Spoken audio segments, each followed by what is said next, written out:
فاذكروني أذكركم واشكروا لي ولا تكفرون.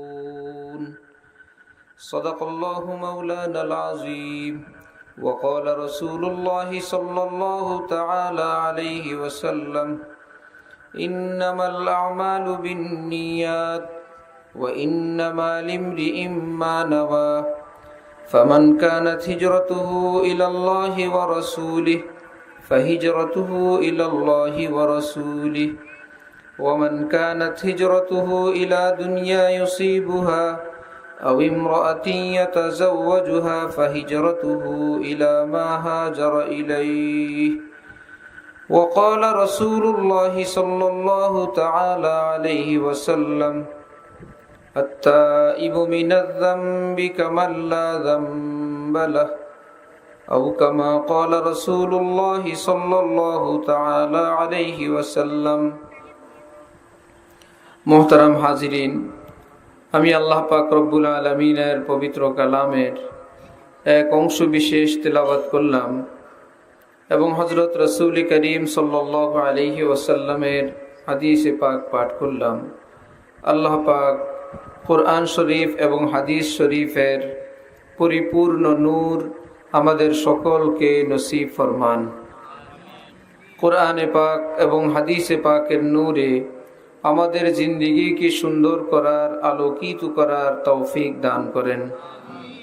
আল্লাহ পাকের অনেক বড় ইহসান, অনেক বড় মেহেরবানি। দীর্ঘ প্রায় 2 বছর পর আমাদের দেশে খোলামেলা জায়গা দ্বীনি জলসা অনুষ্ঠিত হইতেছে। আল্লাহ পাক এই পরিবেশকে দিন দিন আরো সুন্দর, আরো অনেক উন্নত বানায় দেন। উম্মতের জন্য স্বাভাবিক জীবন যাপনের ব্যবস্থা আল্লাহ পাক দান করে দেন।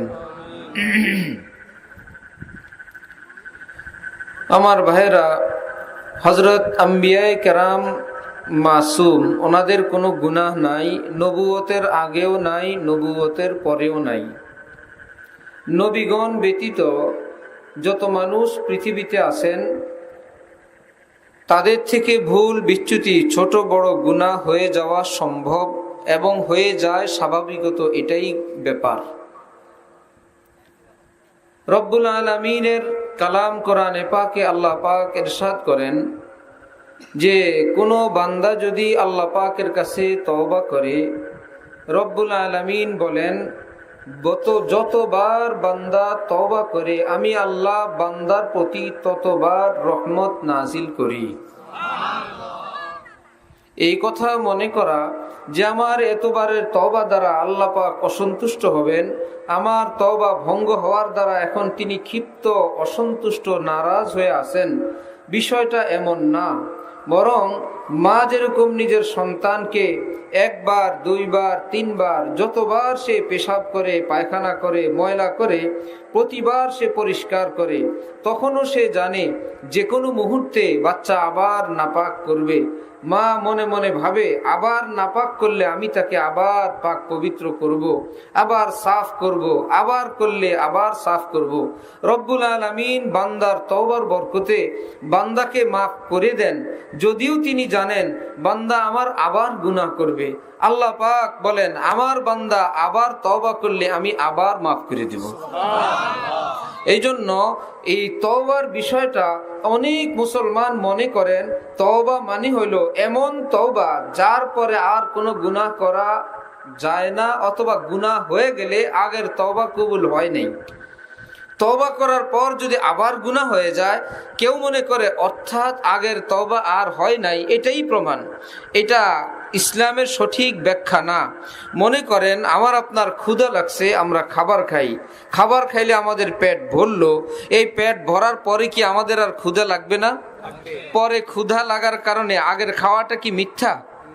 আগের খাওয়া, আগের পেট ভরা, সেটা নিজের জায়গায় সত্য। হ্যাঁ, সেটার অ্যাকশন শেষ হয়ে গেছে, সেটার অ্যাকশন কমে আসছে। মাইকের আওয়াজ তো আগে ভালো ছিল, একটু কমে গেছে।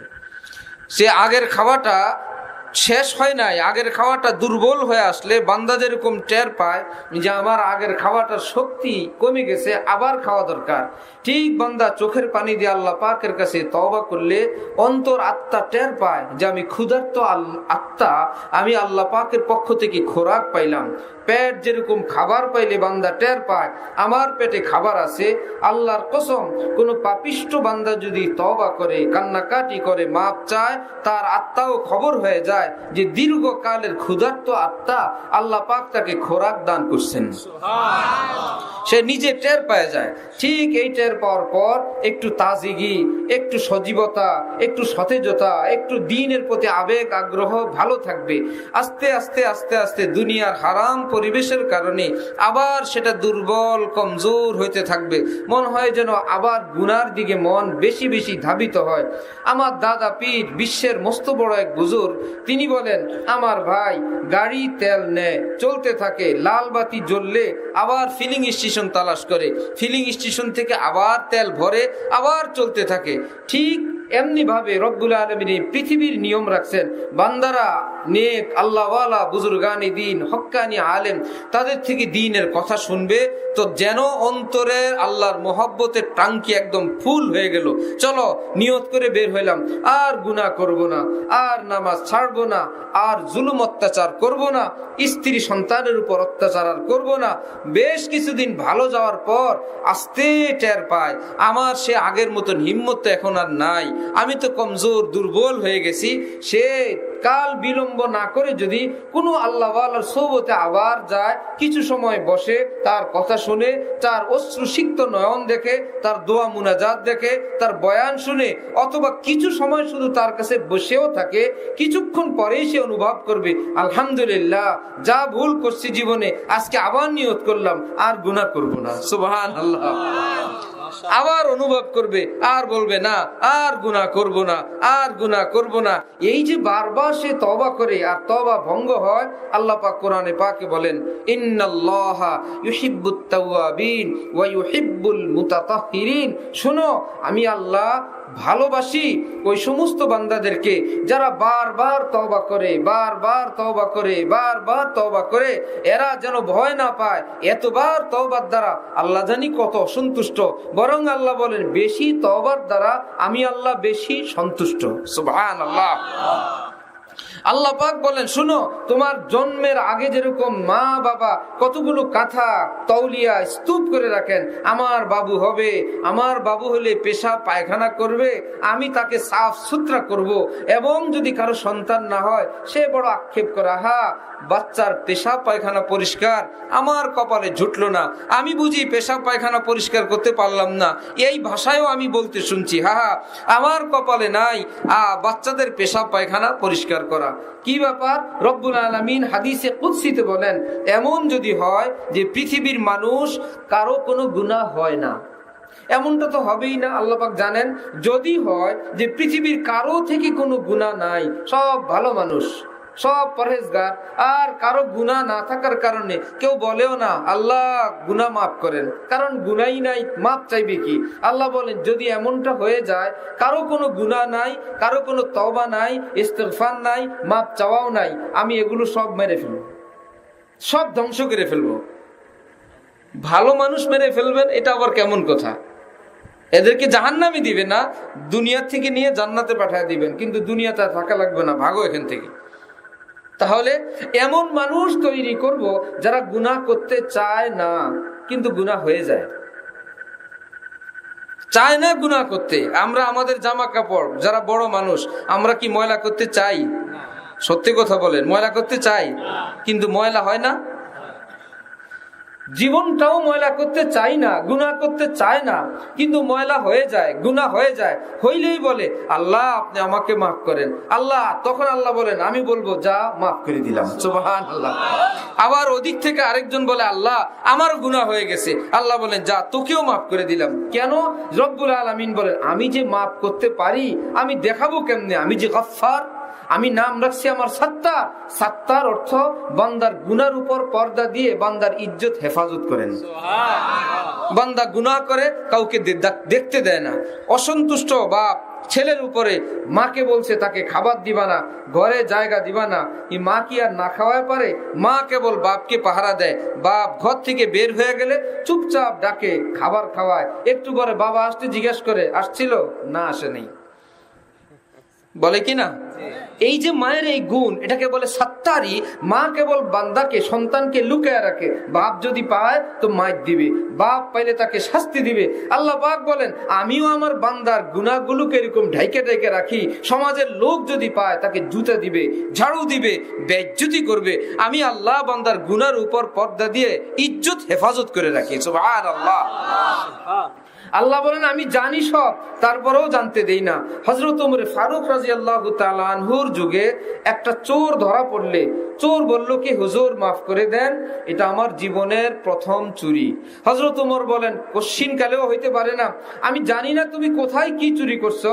বাকি আল্লাহ পাক তিনি অনেক রহমওয়ালা, অনেক সবরওয়ালা। প্রথম চুরি করলে তোমারে প্রথম দিনই ধরা খাওয়াই দিবেন, এমনটা তো আল্লাহর স্বভাব না, এমনটা তো আল্লাহ করেন না। নিশ্চয়ই তুমি অনেকবার চুরি করছো, আর আল্লাহ তোমার বিষয়টাকে লুকায় রাখছেন। বান্দা তওবা করুক, বান্দা আরেক বান্দার হক পরিশোধ করে দেখ। আল্লাহর এই সাত্তারিটাকে তুমি মনে করছো দুর্বলতা, যা আল্লাহ তো ধরতে পারলো না। আল্লাহ তোমাকে বাঁচায় বাঁচায় রাখছেন, কিন্তু তুমি মনে করছো আল্লাহ তোমাকে ধরতে পারে নাই। এই জন্য আল্লাহর শক্তির সঙ্গে তুমি যখন প্রতিযোগিতা দিছ, আল্লাহ শক্তির সঙ্গে যখন তুমি পাল্লা দিছ, রব্বুল আলামিন তোমার উপরের থেকে আল্লাহর সাত্তারির পর্দা সরাই দিছেন, যে আমি তোরে হেফাজত করলাম না, এইবার ধরা পড়ে গেছো, সত্যি কথা বলো, আগে আর চুরি করছো কিনা। এইবার হযরত ওমরের ধমকের চোটে বলো, হ্যাঁ হুজুর, বয়ের চোটে বলছি, আসলে আরো চুরি করছিলাম। তো বোঝা গেল রব্বুল আলামিন বান্দার ইজ্জত হেফাজত করার জন্য তিনি বলেন আমি সাত্তার, তিনি বলেন বারবার আমি মাফ করব, আমি গফফার, তিনি বলেন বহুবার আমি তওবা কবুল করব, আমি তাওয়াব, তিনি বলেন আমি সারা জাহানের সব মানুষকে আমি খাওয়াবো, আমি রাজ্জাক। আমার ভাইয়েরা, একই দেশে কেউ খায়, রাজা বাদশাহ, তাকেও সরকার ভান্ডার থেকে খাবার দেয়। আবার যারা ফাঁসির আসামি, যারা জেলে বন্দি, শিকলে বান্দা, তাদেরকেও সরকার রাজস্ব ভান্ডার থেকে খাবার খাওয়ায়। দুই খাবার কি একরকম না বেশ কম? বেশ কম আছে না? কাউকে ইজ্জতের সঙ্গে খাওয়ায়, কাউকে বেইজ্জতির সঙ্গে খাওয়ায়। আল্লাহ রিজিক দেন সারা পৃথিবীর সবাইকে, কাফেরকে, ইহুদি মুশরিককে, শিয়াল কুকুরকে, আবার মুসলমানকেও রিজিক একই আল্লাহ দেন। কিন্তু নবীজি দোয়া শিখাইছেন, আলহামদুলিল্লাহিল্লাযী আতআমানা ওয়া সাকানা ওয়া জাআলানা মিনাল মুসলিমিন। আয় আল্লাহ, আপনি খাওয়াইলেন, আল্লাহ আপনি পান করাইলেন, এইটুকুন পর্যন্ত তিনি বলে থামলেন না। পরে বললেন কি, খাওয়াইলেন তো কাফেরকে, খাওয়াইলেন তো মুশরিককে, আমাকেও খাওয়াইলেন। আয় আল্লাহ, আপনার শুকরিয়া, ওয়া জাআলানা মিনাল মুসলিমিন, শুকরিয়া যে আপনি মুসলমান বানায়া খাওয়াইলেন। সুবহানাল্লাহ। বিয়া বাড়িতে ফকিরও খায়, মিসকিনও খায়, ডেকোরেটর ওয়ালাও খায়, ঝাড়ুদারও খায়, খানসামাও খায়, দুলাও খায়, সবাই তো এক বিয়ের খানা খায়। সবাই খাওয়া কি একরকম? আরেক পাগল আসছে সেও খায়, আরেক বাড়ির একটা আসছে সেও খায়, আরে যারে দেখতে পারি না সেও দাওয়াতে আসছে সেও খায়। কিন্তু দুলার খাবার আর ওই মানুষগুলোর খাবার একই রকম না। আসমানের সামিয়ানার নিচে কাফির মুশরিক বেঈমানও খায়, বড় পীর আব্দুল কাদের জিলানীও খায়, খাজা মঈনুল চিশতিও খায়, আল্লাহ দেওয়ানাও খায়। আল্লাহর কসম, আমার দাদা পীর হযরত ওয়াল্লাহ শাহ হাকিম আখতার সাহেব রহমতুল্লাহ আলাই, তার শায়েখ, তার পীরের খাদেম ছিলেন। তো সেই পীর শাহ আব্দুল গনি ফুলপুরি রুটি ভর্তা খাইতেছিলেন, যে এত বড় বুজুর্গ এত নরমাল খাবার খান। খাদেম পাশ থেকে দেখে ভাবতেছিল, যাহারে সাধারণ মানুষরা কত ভালো খায়, আর আল্লাহর ওলি নরমাল খাবার খান, রুটি ভর্তা খান। এই দৃষ্টিভঙ্গিটা ওই বুজুর্গ বুঝতে পারছেন যে আমার খাদেম বেচারা আমার এই খাবারটাকে সে নরমাল ভাবতেছে। হঠাৎ বললেন কি জানো মিয়া আক্তার, আমি যখন রুটিতে ভর্তা নেই, মুখের কাছে খাবারের জন্য আনি, একটা গায়েবী আওয়াজ শুনি, আমার আল্লাহ আমাকে বলেন কি, নে আব্দুল গনি, আমি আল্লাহর হাতে খা। সুবহানাল্লাহ। কেউ তো টের পান যে আমার আল্লাহ বলেন আমার হাতে খা। আমার ভাইয়েরা, আজকের এই মাহফিলে যদি কাউকে বলা হয় যে ভাই 1000 টাকার নোট আপনাদেরকে আজকে গিফট করা হবে, যে নিতে চান নিতে পারেন, আর পুরানা ছেঁড়া একটা টাকা আছে 2 টাকা, এটা বড় পীর জিলানীর হাত লাগানো টাকা, উনি ওনার হাতে এই টাকাটা নিজে ব্যবহার করছেন, এটা ওনার দান, ওনার গিফট। ভাই, যে কেউ চাইলে 1000ও নিতে পারেন, কেউ চাইলে বড় পীর জিলানীর হাতের পুরানা 2 টাকাও নিতে পারেন। যার অন্তরে আল্লাহর ওলির মহব্বত আছে, সে কি 1000 টাকা নিবে না 2 টাকা? কেন ভাই, 998 টাকা আপনি কম নিবেন? বলবো হ্যাঁ, আমি কমটাই নিব, জিলানীর হাত লাগছে যেটা, আমার তো সেই টাকা দরকার। আহা, বড় পীর জিলানীর হাত লাগা টাকা ছোট হইলেও যদি সেটার দাম বড় হয়, আল্লাহর কসম, আল্লাহ দিওয়ানা বলে, আরে মাওলার রহমতের হাতের খাবার হালাল যদি হয় সেটাই রহমতের খাবার। আরে সেটা যদি রুটি চাটনিও হয়, হারাম পোলাও কোরমার চেয়ে হালাল রুটি ভর্তা অনেক দামি, অনেক বরকতওয়ালা, অনেক নূরওয়ালা, অনেক রহমতওয়ালা, অনেক বরকতওয়ালা। আল্লাহ আমাদেরকে সেই রিজিক খাবার তৌফিক দান করেন। आए थे किस काम को क्या कर चले, तुहमते चंद अपने सर पर धर चले, वहां से पर्चा भी ना लाए साथ में, यहाँ से समझाने को दफ्तर ले चले। আমার ভাইয়েরা, আসছিলাম পৃথিবীতে কি করার জন্য, আর কি করে রওনা হইলাম। এখন প্রতিযোগিতা হইলো বিল্ডিং এর প্রতিযোগিতা, বিল্ডিং এর প্রতিযোগিতার শেষ, ভিতরের ডেকোরেশনের প্রতিযোগিতা, ডেকোরেশন নিচের দিকে যা ছিল, এখন ছাদের ডেকোরেশনের প্রতিযোগিতা, সেইটা শেষ, এখন বাথরুমের হাই কমোড আর লো কমোডের প্রতিযোগিতা। নাউজুবিল্লাহি তাআলা মিন যালিক। আহা, দুনিয়াতে আসছিল ফাস্তাবিকুল খায়রাত, লম্বা লম্বা সেজদা করার জন্য। মিজান হযরত আয়েশা বলে, আমার পাশে নবীজি নাই, আমি হাত দিয়ে অন্ধকারে এরকম খুঁজতে খুঁজতে গিয়ে দেখি নবীজি সেজদার মধ্যে পড়ে আছেন। সুবহানাল্লাহ। আহা, স্বামী যদি, স্ত্রী যদি দেখে আমার স্বামী পাশে নাই, আর যদি দেখে স্বামী সেজদায় পড়ে আছে, স্বামী চোখের পানি দিয়ে চোখ বুক ভাসায় ফেলতেছে, আল্লাহ, সেই স্ত্রী বলবে, আল্লাহ ধন দৌলত চাই না, এমন একজন ফেরেশতা তুল্লাহ আপনি স্বামী দান করছেন। স্বামী যদি দেখেন স্ত্রী খাটের পাশে বসে তাহাজ্জুদ পড়ে, চোখের পানি দিয়ে কান্দে, ইশরাক পড়ে, আউয়াবিন পড়ে, সেই স্বামী জানে এইরকম কালো বেটি স্ত্রী পায়াও তিনি কত খুশি। আহা, আল্লাহ পাক তো আমাদেরকে সেই রকম সুখময় দাম্পত্য জীবন চান। আমরা শিয়াল কুকুর হইতে চাইলে, যেহেতু দুনিয়া, তিনি হাত আটকে রাখবেন না। পা দিছেন, মসজিদেও যায়, মন্দিরেও যায়, চোখ দিছেন, মা বাবা বোন খালা ফুফু দেখা যায়, ভিন নারীও দেখা যায়, হালাল টাকা দিছেন, এই দিয়া মদও খাওয়া যায়, এই দিয়ে দুধও খাওয়া যায়, নিষেধ করবেন না আল্লাহ? আল্লাহ বলেন, আমি নিষেধ নিজের মুখে করি না, আমি আমার নবীর মুখে করাই, আমি আমার আউলিয়া ওলামা তাদের মুখে করাই। শুনো, নবী বলেন আমার কথাগুলো তিনি তার মুখে বলেন। সুবহানাল্লাহ।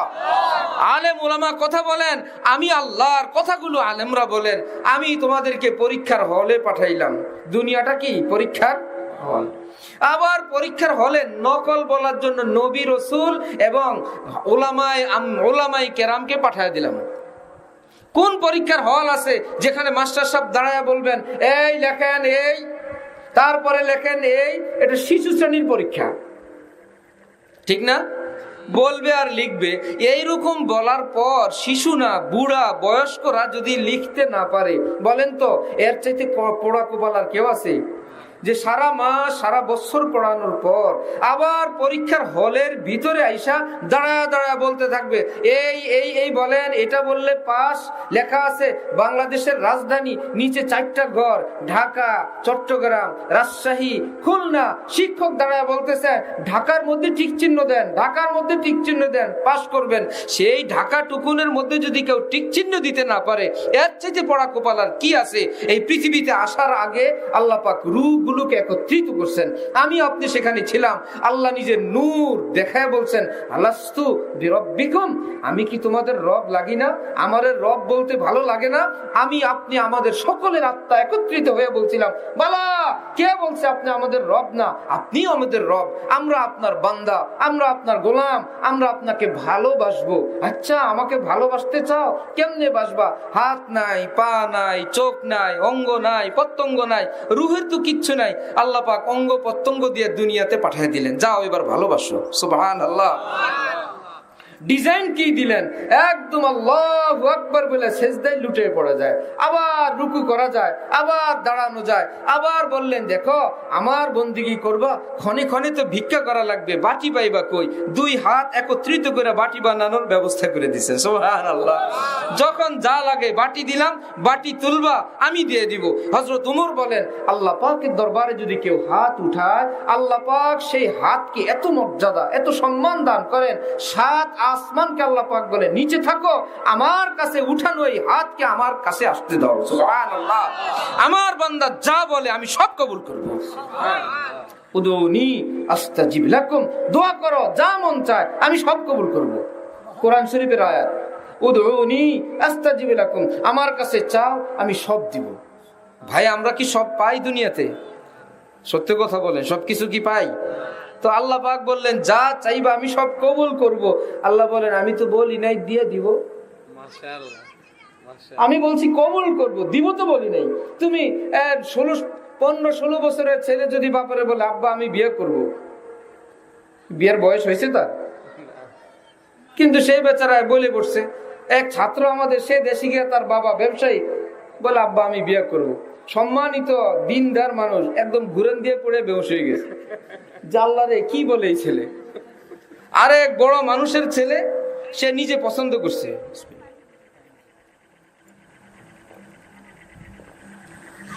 পছন্দ করে এত পাগল হয়েছে, মা বাবা মান ইজ্জত নিয়ে সমস্যা, আমারে অমুক জায়গায় বিয়ে করানোই লাগবে।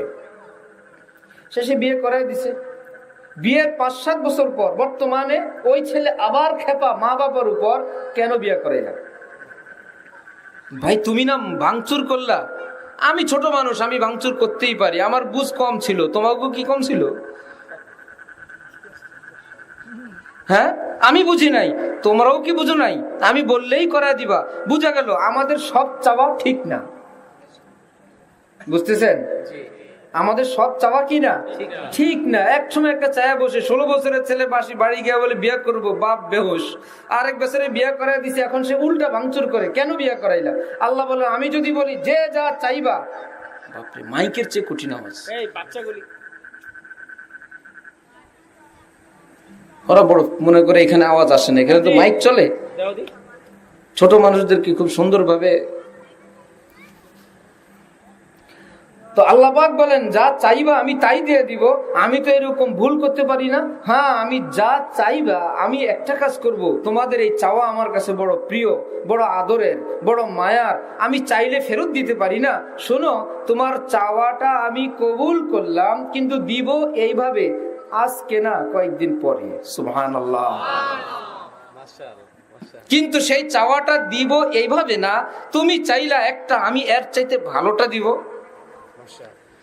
কারেন্ট আসার আগে কুপি বাতি ছিল, চেরাগ সুন্দর জ্বলতো, ছোট বাচ্চারা ধরতে চাইতো। যারা এই দৃশ্য দেখছেন তো দেখছেন যে বাচ্চারা চেরাগ ধরতে চায়। সে কি আগুন ধরতে চায় না একটা সুন্দর জিনিস? তার দৃষ্টিতে এত সুন্দর একটা জিনিস আমি ধরবো, মা বাবা দেয় না এই বলে কি সে খুশি হয় না কান্নাকারি করে? তার দৃষ্টিতে আব্বা আম্মা দুজন বোকা, দুজন বুঝে না, এত সুন্দর আকর্ষণীয় একটা জিনিস আমাকে ধরতে দিল না। কিন্তু বাচ্চা চায় ভালো মনে করে, মা বাবা জানে যে তোমার চাওয়াটা ঠিক না, এই জন্য তোমাকে এটা ধরতে দেওয়া হবে না। কান্নাকাটি করে, একটু পরে হাতে একটা ঝুনঝুনি দিয়ে দেয়, হাতে একটা ফুল দিয়ে দেয়, হাতে অন্য কিছু দিয়ে দেয়, যে তুমি চাইলা, তোমার চাওয়াটা কবুল করলাম, যেটা চাইলা তার চাইতে আরো ভালোটা দিয়ে দিলাম। মা বাবা যেরকম এরকমটা বুদ্ধি করেন, রব্বুল আলামিন বলেন চাও তোমার মন যা চায়, তুমি তো ভালো মনে করেই চাইবা। কেউ কি বলে আল্লাহ আমাকে আপনি ফাঁসি দিয়ে দেন, আল্লাহ আমার জাহান্নামে নেন? তার দৃষ্টিতে যেটা ভালো সে সেটাই চায়। আল্লাহ বলে তুমি চাও, কিন্তু শুনো, আসান তাকরাহু শাইআন ওয়া হুয়া খায়রুল লাকুম, আসান তুহিব্বু শাইআন ওয়া হুয়া শাররুল লাকুম। অনেক জিনিস আছে তোমরা ভীষণ ভালোবাসো, এটাই হওয়া দরকার, আমি জানি এটা ক্ষতিকর, আমি করতে দেব না। নিউজিল্যান্ডে মসজিদে হামলা হয়েছিল, বাংলাদেশের খেলোয়াড়রাও সেই দেশে ছিলেন। কোনো একটা সেমিনার ছিল, জুমার নামাজে ওনারা যাবেন, এই 5 মিনিট দেরি হয়ে গেছে, সেমিনারের বক্তা আলোচনা এদিক সেদিক হয়, আর বসে বসে ভাবতেছিলেন কেন বয়ান শেষ করেন, আমরা জুমার নামাজ পড়বো। 5 মিনিট লেট হয়েছে, দ্রুত মসজিদে রওনা হয়ে পথে গিয়ে শুনে আগাবেন না, এই 5 মিনিট আগে মসজিদে ব্রাশ ফায়ার হয়েছে। বলেন তো এবার ওই 5 মিনিট তাদের জন্য কি বিপদ ছিল না রহমত ছিল? রহমত ছিল। আমার ছোট বোনের বিয়ে, ড্রাইভারের পাশের সিটে সবাই বসতে চায়, আমি ছোট, আমিও পাশে গিয়ে বসছি। নতুন বেয়াই সাহেব ভগ্নিপতির ভাই বললেন যে বেয়াই আপনি একটু পিছনে বসেন, আমি আমার বাচ্চা দুইটারে কোলে নিয়ে এখানে বসি। কোরবানি করতে একটু কষ্ট হয়েছে, তারপরে বললাম চলো পিছনে যাই। গাঞ্জির মধ্যে বসি গিয়া, বিয়ের গাড়িতে একটু চাপাচাপি থাকে, পিছনে গিয়া বসলাম, আমার ভালো সিটটা দিয়ে দিলাম। কিছুক্ষণ পর আমাদের গাড়ি অ্যাক্সিডেন্ট, একদম উল্টে গেছে। এখন উল্টানোর পর হুঁশ ছিল না, দেখি যে চাক্কা উপরে, লোকজন গাড়ির গ্লাস ভাঙতেছে আমাদেরকে বের করার জন্য। এতক্ষণ কি হয়েছে পুরো হুঁশ আসে নাই, ছিল না। যাই হোক বের করলো, সবাই ভালো আছে। দুলহানের একটু আঙ্গুল কাটা গেছে। আমার এক জোড়া চামড়ার স্যান্ডেল ছিল খুব প্রিয়, এখনো খুব কষ্ট লাগে, ওইটা হারানো গেছে। খুব পছন্দের, খুব পাতলা, ইতালি। ওই সময় পর্যন্ত এর চাইতে দামি স্যান্ডেল আর কেনা হয় নাই, তো এই জন্য বড় সুন্দর। ওইটা হারানো গেল, পিঠে একটু কাটছে, কিন্তু ওই বেয়াই নাই। কি মুশকিল, এখন কে কারে গুনবে? সব আস্তে আস্তে আস্তে আস্তে হিসাব করতে করতে আমরা হিসাব করে দেখি সামনের সিটের ওই লোকটা, তার বাচ্চাগুলো নাই, খুঁজে পাওয়া যায় না। একজন বললেন যে হ্যাঁ, একটা লোক দেখি রক্তাক্ত রিক্সা নিয়ে 2টা বাচ্চা সহ চলে যায়। খোঁজ নীতির আশপাশেই ছিল ভাঙ্গাচুরার হসপিটাল, কুমিল্লার লালমাই ভাঙ্গাচুরা যেখানে, সেখানে আমরা সেখানে গিয়ে দেখি আমার সেই বেয়াই বসে আছেন, ওনার একটা হাত 3 ভাঙ্গা দিছে, চেহারার সঙ্গে নাই, কঠিন থেকে কঠিন অ্যাক্সিডেন্ট, ওনার চিকিৎসা চলছে। ওই সিটটা তো আমারই ছিল, ওই সিটটা আমার ছিল না। রব্বুল আলামিন বলেন একটা জিনিসকে কামড়ায়েই ধরে রেখো না, চেষ্টা করো, এরপরে যেটা হওয়ার এটা আমার হাতে ছেড়ে দাও। আয় আল্লাহ আপনি আমার সন্তান দেন, আল্লাহ সন্তান দেন। আল্লাহ বলেন আমি বুঝি দিব না না দিব। আল্লাহ ছেলে দেন, আমি বুঝি দিব না না দিব। আল্লাহ একটা মেয়ে দেন, তুমি চাও কিন্তু সিদ্ধান্ত নিও না। কত মেয়ের বাবা, ছেলের বাবা, ছেলেও আছে মেয়েও আছে। আল্লাহ এই ডাকাত না দিয়ে যদি আপনি আরেকটা মেয়ে দিতেন, বলে কি না? ছেলের জন্য তাবিজ, মেয়ের জন্য কোনো তাবিজ যদি আমাদের কাছে নাই, না আমিও নাই, যার কাছে জিজ্ঞেস করি বলে এই তাবিজ এখনো আসে নাই, ছেলের একটা আছে। তার ছেলে কত রত্ন, কত বড় সম্পদ, কিন্তু সেই ছেলে হইছে এখন ছেলের বাবা দোয়া দুরুদ কাবা মক্কা মদিনায় কইছে ছেলে দেন ছেলে দেন ছেলে দেন, ছেলে হইছে। এখন বলে আল্লাহ ডাকাত না দিয়ে আরেকটা মেয়ে দিতেন। কি ব্যাপার তুমি না? আবার কারো মেয়ের বাপ বলে আল্লাহ এই মেয়ে না দিয়ে আপনি আরেকটা ছেলে দিতেন। এ আমার পুরো গোষ্ঠীর মান ইজ্জত নষ্ট করছে। দোনো গ্রুপের মধ্যে আছে, অর্থাৎ ভালো মন্দ আমাদের জানা নাই। আমরা বলবো আল্লাহ এটা দেন, আল্লাহ বলবে এরপরে এটা বলে দাও, আল্লাহ আপনি যেটা দিবেন আমি সেটাকেই নিয়ামত মনে করবো। সুবহানাল্লাহ, মাশাআল্লাহ, আমি চাইছি আমার আল্লাহ এমন দিয়েছেন, আমি চাইছি এমন হয়েছে তেমন। হযরত ঈসা আলাইহিস সালামের দাদি বা নানি বলছেন আল্লাহ আমার একটা ছেলে দেন, ছেলে দিলে আমি ছেলেটাকে আপনার ঘরে দিব। হয়েছে মেয়ে একটা। কি একটা মুশকিল। ঈসা আলাইহিস সালামের মা হলো মারিয়াম, মারিয়ামের মা আল্লাহর কাছে বলছিল আল্লাহ আমার একটা ছেলে দেন, আপনার ঘরের মসজিদের খাদেম বানাবো। ওনার ঘরে হয়েছে মরিয়ম। আল্লাহ চাইলাম পোলা, দিলেন মেয়ে। কেমন হইলো? আল্লাহ বলে তুমি যেই ছেলে চাইছিলা ওটার চেয়ে মেয়ে এটা ভালো, ছেলের চেয়ে মেয়ে ভালো। কয়দিন পরে জানা গেল এই মেয়ের ঘরেই হযরত ঈসা নবীর জন্ম, এবং সেই মেয়ের নাম মারিয়াম। ওনার নামে আল্লাহ পাক কোরআন শরীফে সূরা নাজিল করছেন। এবার বলেন মৌলভী সাহেবের দাম বেশি না হযরত মারিয়ামের দাম বেশি? অনেক দাম বেশি, অনেক দাম বেশি। যে আল্লাহ রে স্বামীবিহীন সন্তান পেটে আসছে, মান ইজ্জত নিয়েই তো টানাটানি।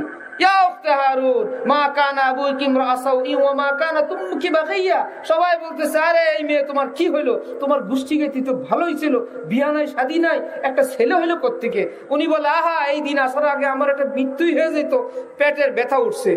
একদম দূরে এক জায়গায় গেছে, খেজুর গাছের সঙ্গে হেলান দিয়ে আসেন। কিছুক্ষণ পরেই রব্বুল আলামিন ওনার গলে ছেলে দিলেন, হযরতে ঈসা।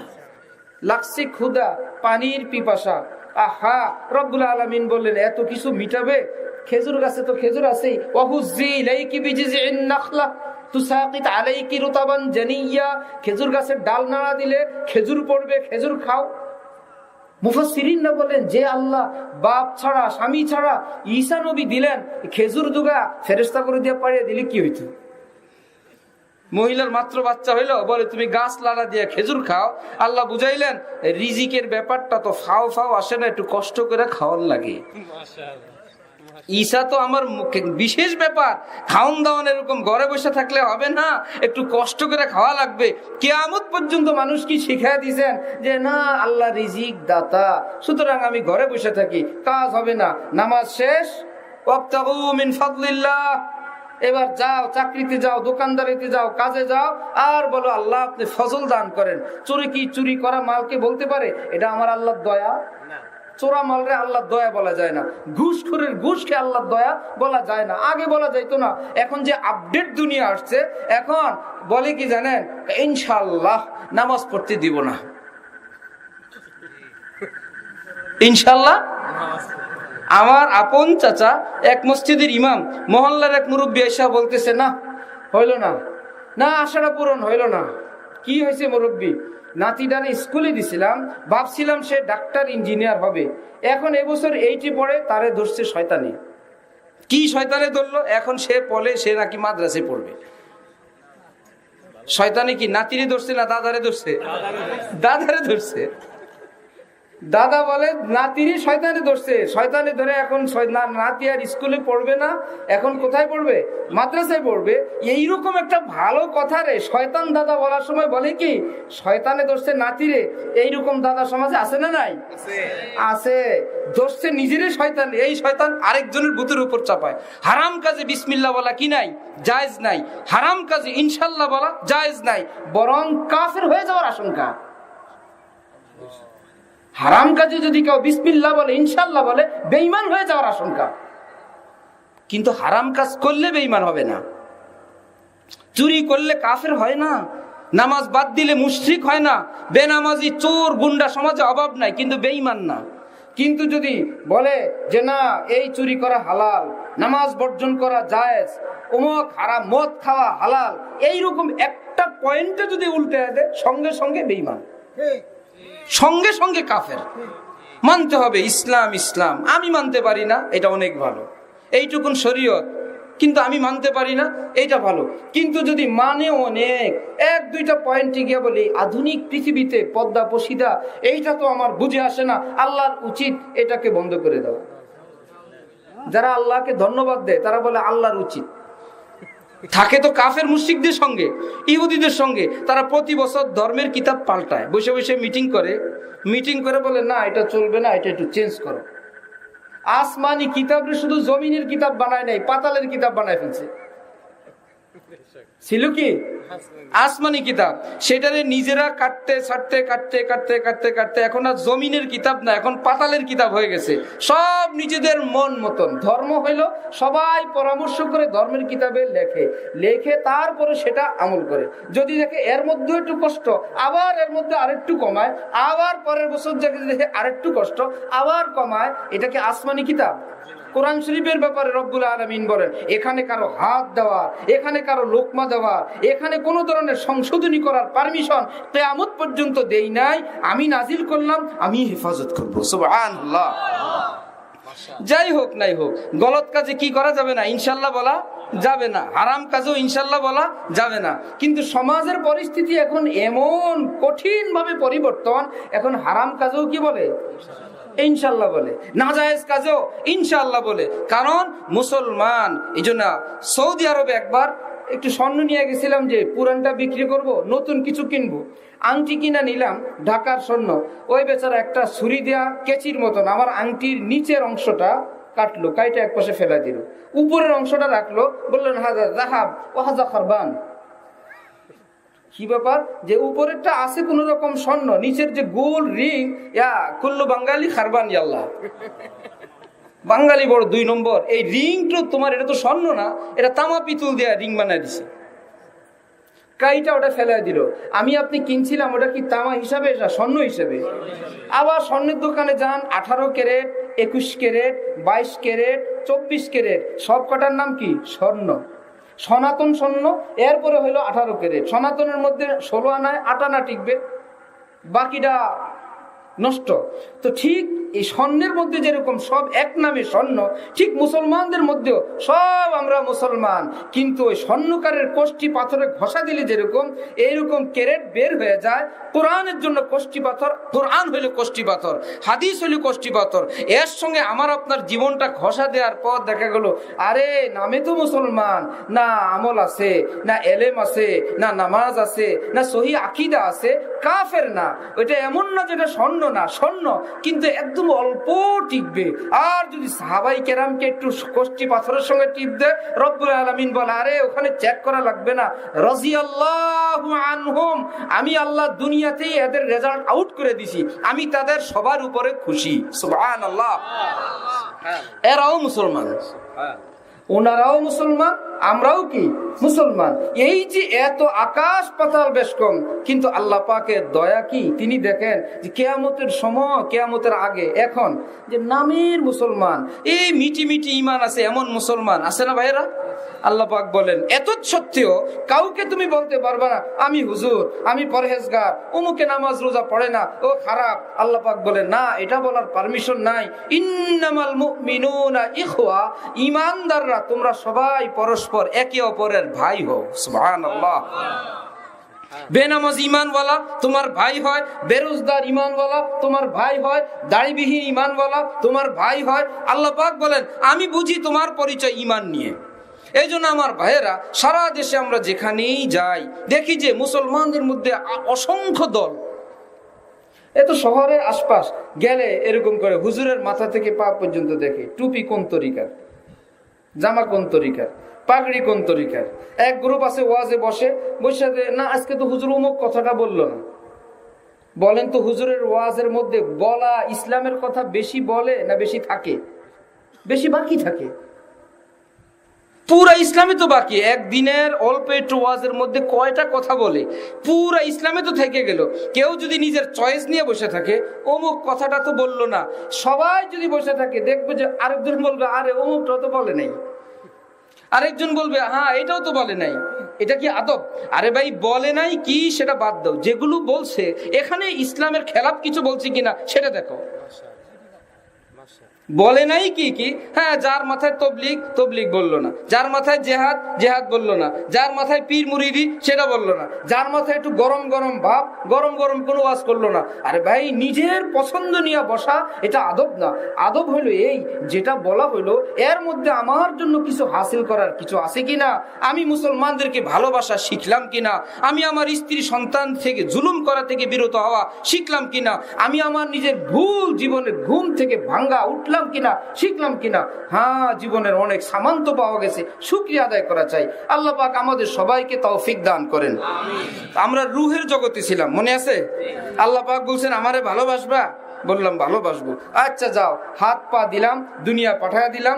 দুনিয়াতে আসার পর পর বললেন এই মুসলমান যদি হয় কানে কানে আল্লাহু আকবার বলে দাও, কারণ এখানে ভ্যারাইটিস পৃথিবী, অনেক ধরনের ব্যাপার সেপার আছে। কানে কানে বলো আল্লাহু আকবার। ওই যে আল্লাহরে দেখে আসছিলা, এই দুনিয়াতে ওই কথা মনে রাখবা, আল্লাহর চাইতে বড় আর কেউ নাই। সুবহানাল্লাহ।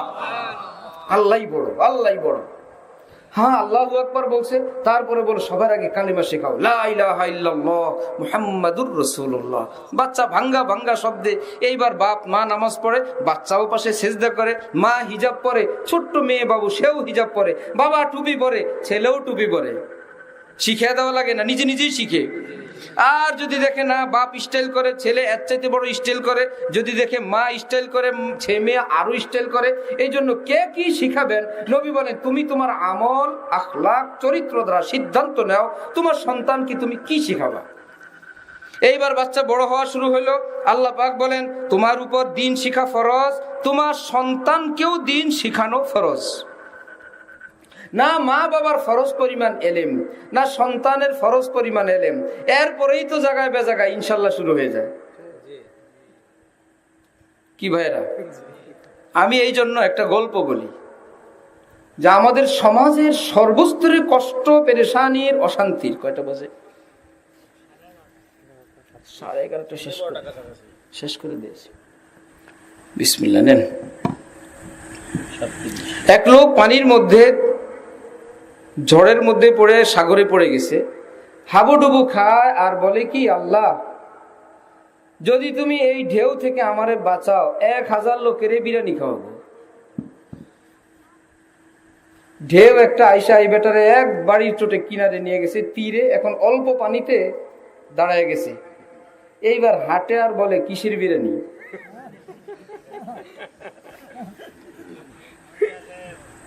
একমাত্রই বলে কিসের বিরিয়ানি।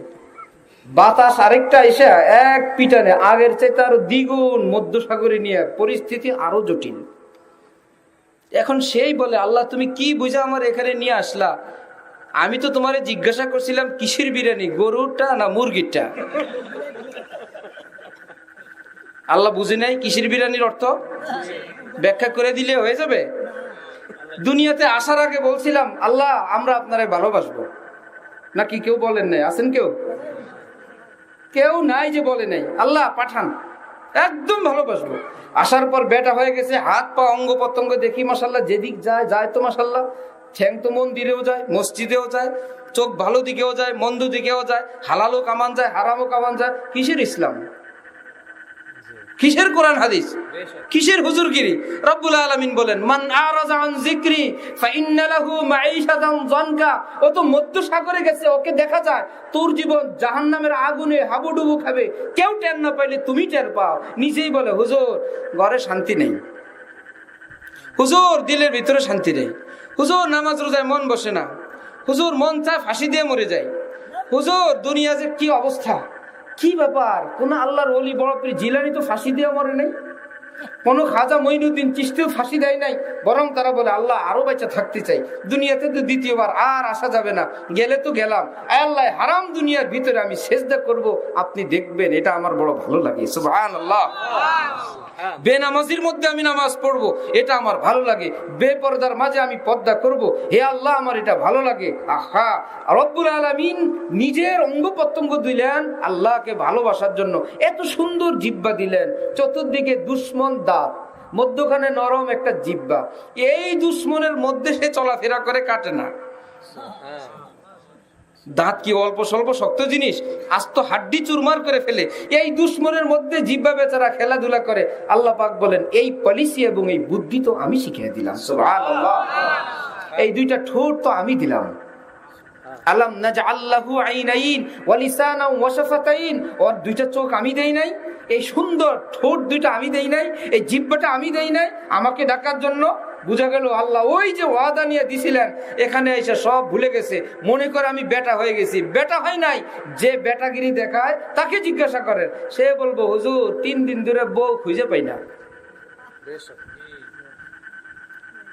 হুজুর কি বলবো, ছেলে বিয়ে করে নাই, মেয়ে একটা নিয়ে ঘরের মধ্যে এসে থাকে, কথা বললে আমগো দুজনে বাইর করে দিব। হুজুর মেয়ে একটা ভার্সিটিতে পড়ায়, কলেজে পড়ায়, অমুকখানে পড়ায়, এত ছেলেদের সঙ্গে কোথায় ঘুরতে চলে যায়, কিছুই বলার নাই। নিজের ঘরে নিজে বন্দি, অসভ্য সন্তানের কাছে, অসৎ স্ত্রীর কাছে। এই লোকের জাহান্নাম কি ধার করা লাগবে না? সে জাহান্নামে আছে। ওই যে বলছিল কিসের বিরানি, সেটা শাস্তি। কিন্তু যে না বুঝে তাকে বুঝানো যায় না। মানুষ যখন কষ্টে অভ্যস্ত হয়ে যায় সুখ ভুলে যায়, সুখ যে পৃথিবীতে কি সেটাও বলে যায়।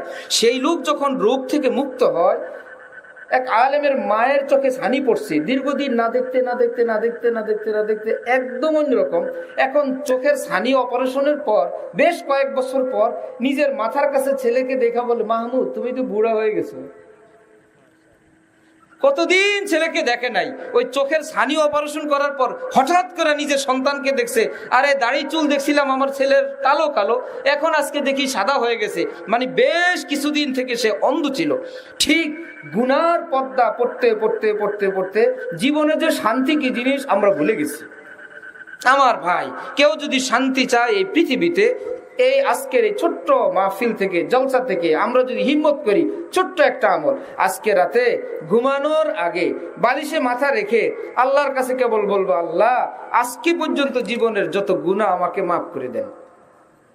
না হাত উঠানো লাগবে, না দোয়া মুনাজাত করা লাগবে, না কেবলামুখী হওয়া লাগবে, না উজুল গোসল করা লাগবে, না পাক পবিত্র বিছানা লাগবে। আপনি যেভাবে ঘুমান সেভাবেই। অন্যদিন ঘুমায় যাইতেন মোবাইল দেখতে দেখতে, আজকে মোবাইলটা হাতে না নিয়া একটু অন্তরের চোখে আল্লাহকে বলে, আল্লাহ আজকে মৃত্যু হইলে তো আমার জাহান্নাম ছাড়া কোনো ঠিকানা নাই, আল্লাহ আমি আপনার কাছে মাপ চাই, আল্লাহ আপনি আমাকে মাফ করে দেন। একটু মন জগতে চুপচাপ দুর্বল ভাষায় বলতে বলতে ঘুমায় যান। আল্লাহর কসম করে বলছি, সারা জীবন ঘুম থেকে উঠছেন, আগামীকাল সকালেও ঘুম থেকে উঠবেন, উঠলে দেখবেন আল্লাহ পাক আপনাকে একটা নতুন পৃথিবী দান করবেন, যে একটা গুনাহমুক্ত পৃথিবী। আল্লাহ গাছের কালার এমন, ওই যে বলছিল মা মাহমুদ তুমি যে বুড়া হয়ে গেছো, আপনি বলবেন আল্লাহ গাছ আজকে এমন লাগে কেন, ফুল ফল এমন লাগে কেন, আগে খিটখিটে মেজাজ লাগতো, শিয়াল কুকুর বিড়াল দেখলে লাথি দিতে মন চাইতো, এখন বিড়াল দেখলেও মনে হয় হা ওর বানারে আল্লাহ তো আমার আল্লাহ রে, কেন তিনি বানাইছেন সেটা তিনিই জানেন। আহা কুকুরকে আমার আল্লাহ বানাইছেন, এত রঙের ফুল ফল কেন বানাইলেন, এত কারিশমা মাওলার তিনিই জানেন। সকালবেলা আপনার ভিন্ন রকম কাটবে, আবার কালকে রাত্রে তওবা করেন, আল্লাহ আজকেও তো গুনাহ হয়ে গেছে, আল্লাহ আজকে পর্যন্ত মাফ করেন, আল্লাহ কালকে ভালো হয়ে যাব, দেখবেন আবার নতুন জীবন, আবার নতুন সুখের জীবন। আস্তে আস্তে আস্তে আস্তে আস্তে আল্লাহ পাক আপনাকে এমন এক সুন্দর জীবন দান করবেন, গুনাহমুক্ত। আপনি নিজেই বলবেন ये कौन आया कि धीमी पड़ गई लो शम्ए महफिल की पतंग भूखे आवाज उड़ने लगी चिंगारिया दिल की। হে আল্লাহ আমি এতদিন বুঝতে পারি নাই কাকে কি ভাবছিলাম, এখন দেখি হাত তুললেই মজা লাগে, এখন দেখি সেজদা করলেই ভালো লাগে, এখন দেখি আলেম দেখলে মজা লাগে, এখন দেখি মসজিদের দিকে দিলটা কেবলই টানে, আজান শুনলে আল্লাহ অস্থির হয়ে যায়। সেই দিন টের পাবেন এই পৃথিবীর আনন্দ মজা আসলে কাকে বলে। আমরা কি চাই সেই মজা? ইনশাআল্লাহ। আল্লাহ আমাদের সবাইকে তৌফিক দান করেন। আমার ভাইয়েরা, গুনাহ হইল আমাদের অশান্তির মূল, কারণ গুনার হেড অফিস জাহান্নাম, ব্রাঞ্চ হইল এক একটা গুনাহ। জাহান্নাম অশান্তির জায়গা, ব্রাঞ্চ এক একটা অশান্তি। গুনাহ ছাড়বো তো শান্তি আসবে ইনশাআল্লাহ। আল্লাহ আমাদের সকলকে মনে প্রাণে তওবা করার এবং যার যে ভুল বিচ্যুতি গুনাহের অভ্যাস আছে সেটাকে বর্জন করার তৌফিক দান করেন। ওয়া আখিরু দাওয়ানা আনিল হামদুলিল্লাহি রাব্বিল আলামিন।